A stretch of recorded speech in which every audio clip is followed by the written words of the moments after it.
São 24. Todo ideal maximal em um anel comutativo é necessariamente um ideal primo. Todo ideal maximal. Lembre-se que é maximal. Significa dizer que não existe um outro ideal diferente dele e diferente do anel todo que o contenha.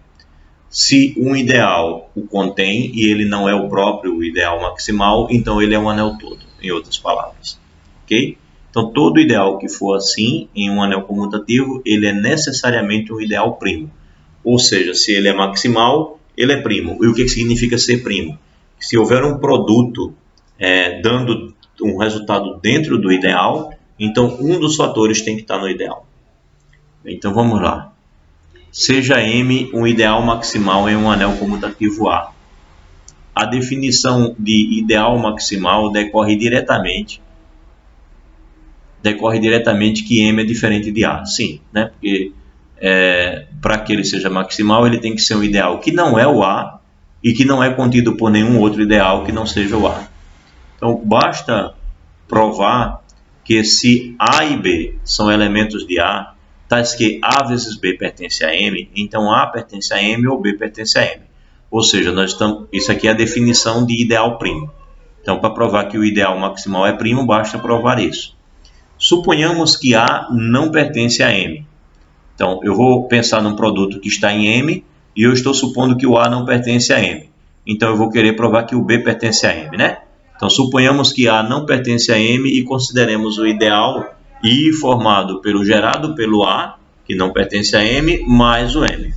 Observemos que, devido à proposição 23, o I contém o M, né? O I contém o M, porque, na verdade, se o I é uma soma, A gerado pelo A e o próprio M, o I contém o gerado pelo A e o I contém o próprio M. É isso que diz a proposição 23. E ele pegou simplesmente o fato particular de que o I contém o M.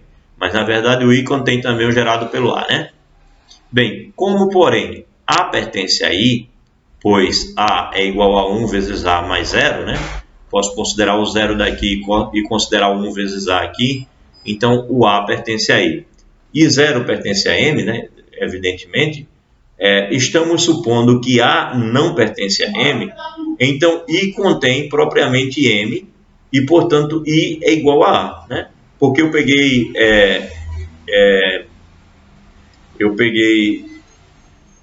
onde eu peguei esse A? Eu peguei esse A em M, né? O A está em M.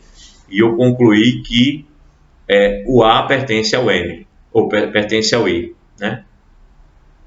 Então, eu peguei um cara em M e concluí que ele está em I. Então, eu concluí que o I contém o M, né? E eu peguei um cara em M que não está, a princípio, no I, né?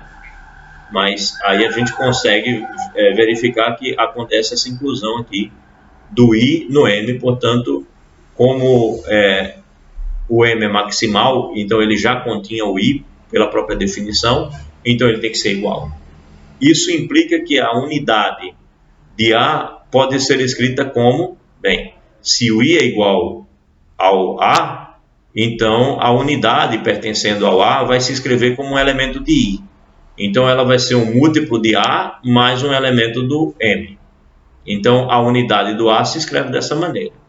Bem, se ela se escreve dessa maneira, em que R e M são convenientes elementos de A e M, respectivamente, a gente pode multiplicar, né, multiplicando-se os dois membros dessa igualdade por B, assim.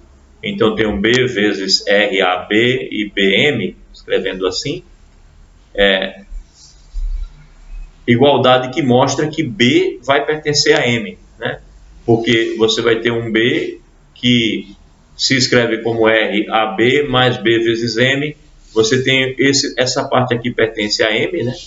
Essa parte aqui pertence a M, e nós já tínhamos verificado, nós pegamos um A que pertence a M, e se você tem um elemento do anel vezes um elemento de M, tem que estar em M, e se você tem aqui um elemento de M e você faz produtos com elementos do anel, continua em M, então você tem que essa parcela está em M, essa está em M, o B pertence a M. Posto que a B, né, como M, são elementos de M, foi isso que eu acabei de dizer. Bem, então nós concluímos o que a gente queria. A gente concluiu que Se é anel maximal, então também é primo, né? Porque quando a gente supôs que o A não estava no M, a gente acabou concluindo que o B obrigatoriamente tem que estar no M. Então, dado A vezes B em M, se o A não estiver no M, o B tem que estar. Então, ele de fato é primo. E para concluir, contra-exemplo, ou seja, os casos em que a coisa não acontece. O ideal zero cartesiano Z, ou zero produto direto Z, é primo em Z cartesiano Z, ou Z produto direto Z, como já mostramos no exemplo 50, mas não é maximal. Então, no exemplo anterior, a gente mostrou, não foi o anterior não, né? No 50, a gente mostrou que o produto direto Z, que nesse produto direto Z, isso daqui é um ideal primo. Mas só que a gente está aqui mostrando que ele é primo em Z cartesiano, em Z produto direto com Z, como já mostramos, mas ele não é maximal. Porque o que essa proposição está afirmando é que se for maximal é primo. Mas esse contra-exemplo está mostrando que pode ser primo sem ser maximal, ou seja, não vale a recíproca, tá certo? Então, já mostramos que esse ideal é primo, mas vamos mostrar então que não é maximal. De fato, é só observar que 2Z, produto direto com Z, é também um ideal em Z produto direto com Z.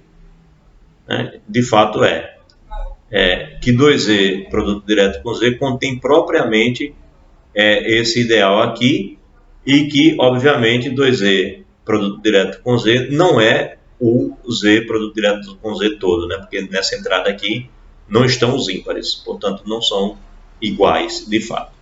Então esse contra-exemplo mostra que a recíproca da proposição 24, essa proposição aqui, não é verdadeira, ou seja, todo ideal maximal em um anel comutativo é necessariamente um ideal primo, mas nem todo ideal primo em um anel comutativo é necessariamente um ideal maximal.